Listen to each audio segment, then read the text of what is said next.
నేను దేవుని మూలంగా పుట్టే వెళ్ళారు. వినండి, దేవుని మూలంగా పుట్టిన వాడు ఎవరో పాపం చేయలేని. మనం దేవుని మూలంగా పుట్టామా?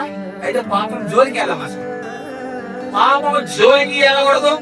ఎవరైతే దేవుని మూలంగా పుట్టాడో తను తాను భద్రం చేసుకుంటాడు. నేను దేవుని మూలంగా పుట్టాను కాబట్టి అమ్మో ఆ యొక్క ప్లేస్కి వెళ్ళకూడదు, అమ్మో ఈ ప్లేస్కి వెళ్ళకూడదు, అయ్యో ఇది ఇక్కడ వెళ్ళకూడదు అని తను మనం ఏం చేసుకుంటాడు?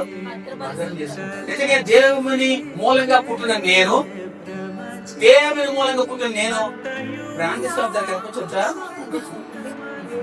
మరి దేవుని మూలంగా పుట్టినవాడు ఎక్కడ కనిపించాలి? దేవుని మందిరంలో కనిపించాలి, దేవుని ప్రాంతంలో కనిపించాలి, పరిశుద్ధులతో సహవాసం కలిగిన వాడిగా కనిపించాలి, దేవుని సంఘంలో సహవాసం కలిగి ఉండాలి. వీడు దేవుని మూలంగా పుట్టినవాడు. హల్లెలూయా, హల్లెలూయా.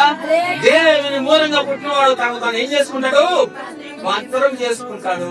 అప్పుడు దుష్టుడు నిన్ను ఎవడా దుష్టుడు? వాడు దేవుని మాట ఎదుకపోతే తెగలు తోలిపోతాడు, దేవుని మాట ఎదుకపోతే నరకంలో తోలిపోతాడు. అందుకని ఇక్కడ ఏముంది మాట? ఎవరైతే దేవుని మూలంగా పుట్టి ఉన్నాడో ఎవడో అయితే వాడు పాపం చేయడాడు. వాడు పాపకు చూపులు చూడండి. వారు ఎటువంటిది ఇంకా వాడు లోకమే ఉంటారు దగ్గర. దుష్టుడు కూడా మాట్లాడాడు. సైతం కూడా నీ దగ్గర రావడానికి భయపడ్డాను. ఎందుకంటే నువ్వు ఎవరి మూలంగా పుట్టావు? ఎవరి మూలంగా పుట్టావు? దేవుని మూలంగా పుట్టావు. అందుకే దుష్టుడు నీ దగ్గర రాలేడు.